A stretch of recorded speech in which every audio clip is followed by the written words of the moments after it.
ವಿಡಿಯೋನ ಕೊನೆವರೆಗೂ ನೋಡಿರಿ, ಆಮೇಲೆ ಅಭಿಪ್ರಾಯನ ಕಮೆಂಟ್ ಮಾಡಿ ತಿಳಿಸ್ರಿ.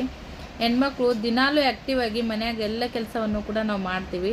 ಆದ್ರೆ ಒಮ್ಮೊಮ್ಮೆ ಮಾನಸಿಕವಾಗಿ ಆಗಿರ್ಬೋದು, ಇಲ್ಲ ದೈಹಿಕವಾಗಿಯೂ ಆಗಿರ್ಬೋದಾ, ಸ್ವಲ್ಪ ಏನಾದರೂ ಅದರೊಳಗೆ ಏರುಪೇರು ಆಯ್ತಪ್ಪ ಅಂತಂದ್ರೆ ಏನು ಕೆಲಸ ಮಾಡೋಕ್ಕೂ ಕೂಡ ಅದು ಮನಸ್ಸೇ ಬರೋಂಗಿಲ್ಲ. ಅಂಥ ಟೈಮ್ದೊಳಗೆ ನಮ್ಗೆ ಒಂದು ಡಾಕ್ಟ್ರ ಅವಶ್ಯಕತೆಗಿಂತ ಹೆಚ್ಚಾಗಿ ಗಂಡನ ನಮ್ಗೆ ಒಂದು ಪ್ರೀತಿ ವಾತ್ಸಲ್ಯ ಡಾಕ್ಟ್ರನ್ನು ಕೂಡ ಮೀರಿಸುವಂಥ ಒಂದು ಹೊಸ ಚೈತನ್ಯ ಕೊಡ್ತೈತಿ.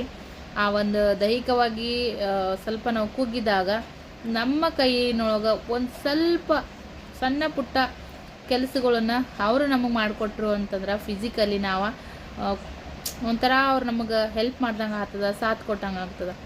ಮೆಂಟಲಿ ಸ್ಟ್ರೆಸ್ ಆದಾಗ ನಾನು ನಿನ್ನ ಜೊತೆಗೆ ಅದೀನಿ ಅನ್ನೋ ಒಂದು ಮಾತು ಟಾನಿಕ್ ಇದ್ದಂಗೆ ಇರ್ತ ನಿಜ.